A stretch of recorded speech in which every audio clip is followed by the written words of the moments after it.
Kamel, mungkin segelintir orang tahu dirimu lahir di Hamburg gitu Kak. Mulai cerita nggak sih Kak masa kecil di Hamburg seperti apa? Berapa lama tinggal di sana dan kenapa akhirnya hijrah dari sana terus ke Indonesia?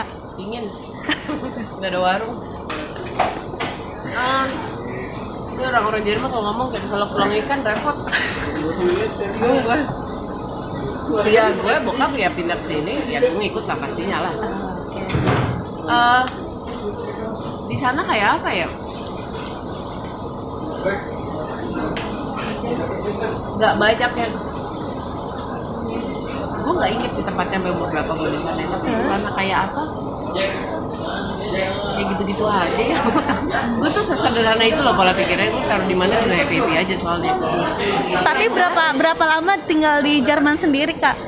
Sampai umur berapa mungkin? Jadi ya gue lupa. Karena habis itu gue kan sering bolak-balik gue ke Budapest, habis itu gue sempat tinggal di Inggris, gue sempat tinggal di mana. Pokoknya yang gue inget adalah Eropa sama Indonesia enakan Indonesia. Atau cuaca kah atau makanan kah atau gimana gitu Kak? Makanya ya. Cuaca pasti gue nggak tahan dingin, bersih gue norak. Gue megang nggak bisa pasang AC.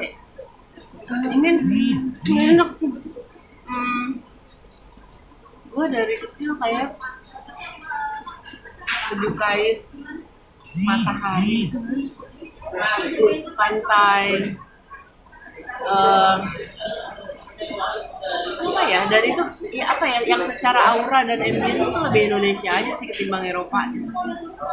Gue jatuh cinta pada keramahan orang Indonesia, walaupun ternyata sekarang sejak jadi artis anjir ambil banget kepada ya. Tapi kan kita kayaknya lebih welcome untuk apapun. Sebenarnya Eropa kan lebih cak gitu kan. Kalau di sana katanya dulu lebih individualis, di sini kan katanya lebih gotong royong, lebih apa, walaupun akhirnya kebalik ya. Ternyata. Cuman, I don't know, I love Indonesia. Gue suka cerita Pancasila, gue suka cerita burung Garuda, gue suka cerita Indonesia, gue suka cerita wah ada belasan ribu pulau, wah ada ini itu, gue suka warna-warninya Kalimantan, dikasih lihat ina-inu segala macam, suka. Itu gak ada di sana. Sana cuman udah gitu, oh gue suka rempah-rempah. Di sini tuh makanan lebih ada rasanya. Orang sana makan tuh kayak lupa garemin, tau gak? Lupa ngebumbuin sama lupa ngangetin. Gue kadang kalau makan di sana, kalau lagi pulang ke sana sekarang tuh gitu. Ini udah masak udah kelar ya? Udah dibumbuin belum sih bang? Karena kita kan sangat full rasa gitu terus. Iya gitu sih. Orang sana tuh masak lupa gitu kayaknya. Tapi Esti udah pindah ke sini ya Kak? Karena sempat cerita satu sekolah sama kakak Glenn juga gitu. Ya, orang pertama salah satu yang gue kenal pada saat di Indonesia itu Glenn. Websternya Senoko. Lu bayangin gue belajar bahasa Indonesia dari orang Ambon kayak Fred gitu kan. Iya, dan mereka lebih ramah, lebih itu kali yang bisa gue inget ya. Benar deh, makanan tuh penting. Orang sana makan tuh lupa ngebumbuin asli. Hambar-hambar gimana gitu makanan bule.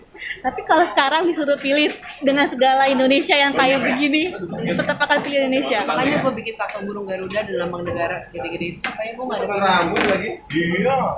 Gue tetap pengen di Indonesia.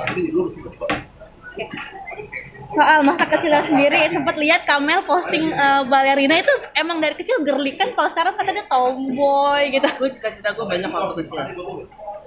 Gue sempat mau jadi pendeta. Apa Kak? Pendeta. Gue sempat mau jadi presiden. Ya. Terus gue sempat mau jadi ini yang gue lama banget, yang sampai sekarang gue masih suka detektif. Kata mak gue, detektif apa, takut sama kecoa. Langsung gue patah hati, iya ya. Jadi dia begini. Kalau soal balerina sendiri, tapi memang kan kalau balerina sempat pakai baju balerinanya. Iya, gue sempet banget. Gue kira gue oke. Enggak deh. Kata mak gue, kamu kayak pohon beringin. Tapi waktu cover majalah, cover girl juga gak disampul, apa itu menurun dari mama sendiri gitu Kak? Maksudnya keinginan-keinginan. Gue tampil. Bukan tampil yang lo bisa bedain kan sekarang mana artis yang apapun dilakukan untuk tampil. Gue bukan. Gue suka speak up. Gue suka ngasih opini gue. gue suka punya kesempatan kalau bisa ngomong sama orang, gue kalau ngomong opini gue adalah begini. Mungkin itu satu hal yang lebih gue suka dari Eropa, orang bicara apa adanya. Kalau di sini lo senyum, di belakang lo nusuk, iya kan? Itu yang bikin juga seorang Habibie nggak cocok jadi presiden di sini karena pola pikirnya Eropa. Gua dia jahatin saya, ini Jawa ya, bukan Jerman. Mungkin itu, tapi gue tuh suka gitu. Jadi pada saat gue nyampe Indonesia, gue inget banget ada satu pertunjukan di sekolah. Sekolah mana gitu gue lupa. SD apa SMP pas ini? Lupa gue. Pokoknya main angklung. Ya gue ikut aja main angklung. Pokoknya apapun pertunjukan hari itu gue bisa. Segitu cepetnya ya menentukan mau Ya, jadi ini ke depannya. Iya bodo amat. Pokoknya gue semua mau gue coba. Sampai hari ini. Makanya gue bisa sehari nulis buku. Besok ini bisa gue pengen coba. Masa lo mau segini-gini aja sih? Kamu life is hidup tuh kayak taman bermain gitu buat gue. Kan, gue bisa coba apa aja. Kalau gagal, ya nggak apa-apa. Coba aja main lagi. Berpindah dari seorang pengen jadi balet, kemudian masuk ke model cover girl, terus akhirnya berpindah jadi musisi dan sekarang aktivis bikin rumah harapan. Kalau gitu. aktivis rumah harapan dan musik, gue rasa sejalan karena musik gue juga kan sangat. Jadi sebenarnya gue terbantu dengan bermusik. Lebih gampang gue menanamkan ide-ide atau pemikiran lewat musik ke orang anak muda. Dari kapan sih gue Kak cuman ikut musik Kak? Dari kapan maksudnya akhirnya fokus terjun ke musik itu? gue tuh Dori mbak. Tuh Dori, lu ngapain kemarin juga gue lupa. Oke, boleh lanjut dari Apa ya? musiknya. Lupa ya, pokoknya gue bermusik gue musik cukup natural talentanya. Gue seorang belajar piano klasik loh, gitar klasik dan apa dan segala macam. Just wanna try it and I love it. Tapi mungkin gue era menemukan nyawa gue di rock. Karena lo nggak mungkin dalam musik klasik atau pop tiba-tiba bilang wow, gitu kan nggak kena gitu. I love rock karena ekspresi lo bebas banget gitu. Ya udah, gue bermusik serius itu gue lupa lagi. Lu kalau nanya tahun gue lupa deh. Gue mulai tergabung, gue manajemen pertama gue di Potlot, gue diambil sama Slang segala macam. Ya dari situ kebentuklah sampai Melani hari ini.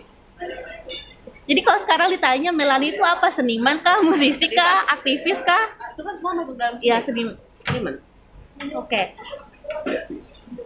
Udah ngerasa enjoy atau sekarang masih punya ekspektasi? Oke, gue masih menjadi presiden, masih menjadi detektif. Terlepas dari si Gue mau berguna kecoa-kecoa. aja. Apapun caranya, gue mau jadi orang berguna. Mau itu lewat lirik, mau itu lewat tulisan, mau itu lewat rumah harapan, pokoknya gue mau berguna aja. Apapun itu nanti caranya. Tiba-tiba aja besok kali gue bisa jadi pengen jadi atlet terjun payungan. Gue nggak tahu, dan aku juga coba aja. Gue ngeri gitu.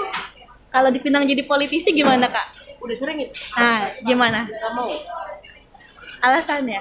Karena akan terbatas. Gini, ini alasan logis lainnya. Lo lihat kan ranah gue suka membela hewan, gue bekerja untuk alam, besok untuk manusia, untuk apa-apa. Pada saat lo masuk partai atau gedung bundar setan itu, lo kan akan diatur agendanya oleh fraksi, oleh partai. Lo harus milih kan tuh, lo mau ngurus apa dulu, mau ngurus apa. Nggak bisa tiba-tiba malam gue pengen berbicara soal hewan misalnya, nggak bisa. Gue nggak suka agenda itu. Gue pengen tetap selama gue masih ada waktu, ada tenaga, apapun yang bisa gue bantu gue bantu. Sementara kalau udah di dalam sana, lo kan nggak bisa. Lo harus ngikutin agenda mereka yang mempekerjakan lo gitu kasar. Jadi gue nggak suka itu. Kayak ada beberapa temen gue, misalnya dia ada kepedulian tentang perempuan, tapi sekarang dia ada fraksinya beda nih, jadi nggak bisa kan dia ngerjain kampanye itu, dia harus. Jadi gue nggak suka itu. Gue tetap, masalahnya gue nggak bisa netepin satu fokus gue mau menyuarakan apa. Gue suka kebebasan itu, gue bisa kemana-mana. Tapi bukan artinya kan selama ini kan perlawanan ya, tangan kiri segala macam. Bukan berarti dirimu menolak jadi politik karena udah apatis atau segala macam. Gue nggak akan pernah apatis sih. Apatis ya, tapi apatisme itu tidak akan menghentikan gue. Gitu sih mungkin ya kalimat yang lebih benar ya. Apatis iya. Kayak orang banyak, Kamel aku mau dong ikut berjuang ini atau apa gitu. Pasti berhasil nggak? Gue akan bilang oh enggak. Hampir kemungkinan pasti kalah. Tapi lo orang baik karena lo harus nyoba. Ketimbang yang cuma gerutu, semua nih udah nggak ngapain. Makanya orang kalau lagi snap gue lagi di medsos apa emang lu udah ngapain sih lu? Oh, silakan lu cek track record gue protes tapi juga melakukan banyak hal itu nggak cuma diem apatis ya akan berhenti enggak sampai benar-benar Indonesia sendiri atau Tuhan yang bilang gue udah nggak butuh lo mungkin itu baru